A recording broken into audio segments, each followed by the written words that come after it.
Hey guys, welcome to my YouTube channel Sanju Soni. मैं हूँ लेखराज, पेश हूँ एक न्यू इंटरेस्टिंग टॉपिक को लेकर। दोस्तों, आज बात ऐसे देश की जो हर क्षेत्र में अपना वर्चस्व बनाए हुए है, चाहे वो कृषि हो, चाहे वो टेक्नोलॉजी हो, चाहे वो अर्थव्यवस्था हो या फिर शिक्षा, साइंस। अपनी अलग पहचान बनाए हुए विश्व के प्रमुख विकसित देशों में शामिल है। जी हाँ, आप सही समझे, चाइना। आज इसकी राजनीतिक प्रणाली के बारे में जानेंगे कि किस तरह की राजनीतिक प्रणाली चाइना में है। क्या वो प्रेसिडेंशियल है या पार्लियामेंट्री सिस्टम है?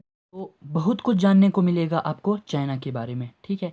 So a lot to know, a lot to discuss, as always let us start. Guys, सबसे पहले चाइना के बारे में जानते हैं। चाइना एशिया का एक देश है, एज यू नो। ये रहा हमारा भारत। भारत के जब आप नॉर्थ ईस्ट में जाएंगे तो आपको चाइना देखने को मिलेगा, नॉर्थ ईस्ट में, ठीक है। चाइना के बारे में बात करूं तो चाहे वो एरिया हो इसका, चाहे वो इसकी पॉपुलेशन हो, या एक बहुत बड़ा देश है। एरिया के हिसाब से यह विश्व का चौथा सबसे बड़ा देश है और जनसंख्या के हिसाब से तो आप जानते ही हैं, पहला है। कैपिटल की बात करूं, बीजिंग। करेंसी की बात करूं, युआन, ठीक है। Capital Beijing, currency yuan.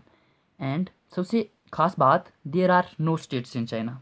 इस बात को गौर से सुनिए, there are no states in China. China has 34 provincial level special administrative units, ठीक है। प्रोविंशियल लेवल एडमिनिस्ट्रेटिव यूनिट्स देखने को मिलेंगी यहाँ पर।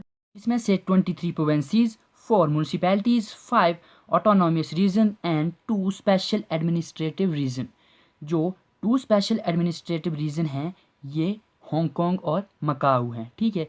ये स्वतंत्र देश तो नहीं हैं, पर इन्हें देश ही माना जाता है। चाइना का मानना है कि मकाऊ और हांगकांग उसके ही अधिकार क्षेत्र में है और इन दोनों देशों पर उसका ही अधिकार है। तो यहाँ पर इसने क्या किया है, स्पेशल एडमिनिस्ट्रेटिव रीजन बनाया गया है इन दोनों को।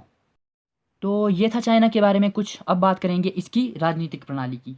किस तरह की राजनीतिक प्रणाली चीन में है, कैसे यहाँ पर मेंबर्स को इलेक्ट किया जाता है और कितने राजनीतिक दल यहाँ पर हैं, सब के बारे में आज डिटेल से डिस्कशन होगी। Political system of China. China एक साम्यवादी देश, ठीक है। चाइना एक साम्यवादी देश है और यहाँ पर आपको मार्क्सवादी विचारधारा देखने को मिलेगी। चाइना, अगर इसके ऑफिशियल नाम की बात करूँ तो चाइना का ऑफिशियल नेम जो है वो पीपल्स रिपब्लिक ऑफ चाइना है। People's Republic of China. China एक सेमी प्रेसिडेंशियल गवर्नमेंट वाला देश है। मीन्स चाइना के प्रेसिडेंट के खिलाफ भी मोशन ऑफ नो कॉन्फिडेंस लाया जा सकता है, उसे हटाया जा सकता है। जैसे हमारे देश में पार्लियामेंट्री सिस्टम है, यहाँ पर आपको सेमी प्रेसिडेंशियल सिस्टम देखने को मिलेगा। जैसे हमारे देश में सेंटर जो गवर्नमेंट होती है, ठीक है, उसको केंद्रीय सरकार बोलते हैं और चाइना में क्या बोलते हैं, चाइना में बोलते हैं सेंट्रल पीपल्स गवर्नमेंट, ठीक है, सेंट्रल पीपल्स गवर्नमेंट। का जो वर्तमान संविधान है वो 1982 का है और 1982 के कॉन्स्टिट्यूशन के द्वारा ही यहाँ पर शासन चलाया जाता है। यहाँ पर मैं पार्लियामेंट की बात करूँ तो चाइना की पार्लियामेंट का नाम नेशनल पीपल्स कांग्रेस है। क्या? National People's Congress. और इनकी पार्लियामेंट का निर्माण जो होता है वो प्रेसिडेंट एंड स्टेट काउंसिल के द्वारा होता है। जैसे कि हमारे देश में प्रेसिडेंट, लोकसभा एंड राज्यसभा के द्वारा संसद का निर्माण होता है, यहाँ पर प्रेसिडेंट एंड स्टेट काउंसिल के द्वारा नेशनल पीपल्स कांग्रेस का निर्माण होता है, यानी कि पार्लियामेंट का। और सबसे खास बात, यहाँ पर एक ही सदन है। यहाँ पर पार्लियामेंट में एक ही सदन है और National People's Congress largest parliamentary body है इन द वर्ल्ड। विश्व की सबसे बड़ी पार्लियामेंट्री बॉडी जो है वो नेशनल पीपल्स कांग्रेस ही है। एकात्मक शासन प्रणाली। एकात्मक शासन प्रणाली चाइना में आपको देखने को मिलेगी। यहाँ पर जितनी भी शक्तियाँ हैं वो या तो एक पार्टी के पास हैं, ठीक है, जो सीपीसी है, और या तो जो सेंटर की गवर्नमेंट है उनके पास है। तो यहाँ पर आपको एकात्मक शासन प्रणाली देखने को मिलेगी। अब बात करेंगे इसके election process. Election process in China. China में इलेक्शन प्रोसेस कैसा है? यहाँ के जो प्रेसिडेंट हैं उनको इनडायरेक्ट तरीके से चुना जाता है। डिटेल से डिस्कस करते हैं कैसे प्रेसिडेंट को चुना जाता है, ठीक है। और कैसे मेंबर्स चुने जाते हैं नेशनल पीपल्स ऑफ कांग्रेस की। जो विलेज हैं चाइना में, टाउन है, सिटी है, यहाँ पर रिप्रेजेंटेटिव जो लोग होंगे, जो लोकल होंगे, वो स्वयं चुनते हैं इनके रिप्रेजेंटेटिव को लोकल लेवल पर। जो इनके द्वारा रिप्रेजेंटेटिव चुने जाएंगे वो क्या करेंगे, स्टेट लेवल की एक बॉडी बनाएंगे, स्टेट लेवल के लोगों को चुनेंगे। इसे प्रोविंशियल पीपल्स कांग्रेस कहा जाता है। उसके बाद क्या होगा, जो स्टेट लेवल के होंगे वो सेंटर के नेशनल पीपल्स ऑफ कांग्रेस को चुनेंगे। जो प्रोविंशियल पीपल्स कांग्रेस होंगे, जो स्टेट पर होंगे, वो किसे चुनेंगे, नेशनल पीपल्स ऑफ कांग्रेस। और जो नेशनल पीपल्स ऑफ कांग्रेस होंगे वही इनके प्रेसिडेंट को चुनते हैं। तो आपने समझा कि किस तरह से इनका प्रेसिडेंट है चुना जाता है, एक इनडायरेक्ट तरीके से चुना जाता है। एक बार फिर बताता हूँ आपको, पहले लोकल गवर्नमेंट आएगी जिन्हें लोग स्वयं चुनेंगे। उसके बाद जो लोकल गवर्नमेंट के रिप्रेजेंटेटिव होंगे वो किसे चुनेंगे, स्टेट लेवल के रिप्रेजेंटेटिव को। स्टेट लेवल के रिप्रेजेंटेटिव किसे होंगे, नेशनल पीपल्स ऑफ कांग्रेस को चुनेंगे। और नेशनल पीपल ऑफ कांग्रेस के सदस्य किसे चुनेंगे, प्रेसिडेंट को। ठीक है, तो ये था इसका election process.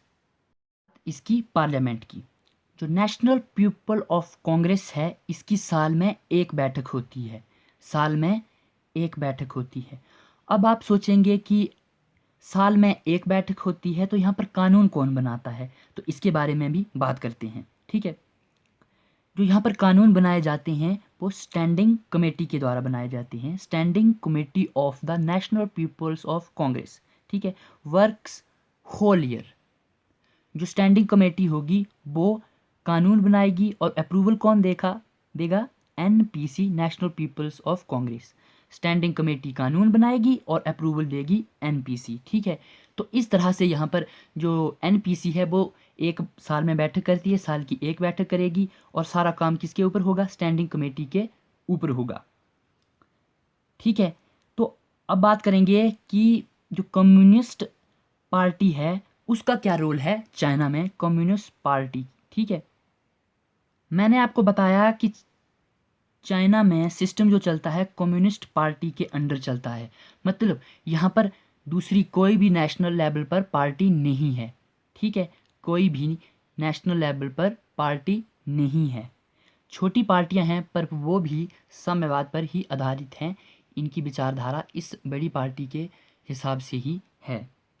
Communist party committee है, ठीक है, चाइना में, और यही क्या करती है, निर्धारित करती है कि लोकल लेवल पर इलेक्शन कैसे होंगे, कौन इलेक्शन में पार्टिसिपेट करेगा, ये रिप्रेजेंटेटिव भी किसे चुनेंगे। इस पार्टी की देखरेख में ही सब कुछ होता है। मतलब रिप्रेजेंटेटिव कैसे चुने जाएंगे, किस रिप्रेजेंटेटिव को चुना जाएगा, वो कौन डिसाइड करता है, कम्युनिस्ट पार्टी ऑफ चाइना। ठीक, कम्युनिस्ट पार्टी कमेटी ही डिसाइड करेगी कि कौन इलेक्शन लड़ेगा, कौन रिप्रेजेंटेटिव चुना जाएगा। तो दोस्तों ये था चाइना के बारे में कुछ बेसिक्स। आई होप यहाँ पर आपको बहुत कुछ जानने को मिला होगा। Thanks for watching and please subscribe my YouTube channel. Thank you.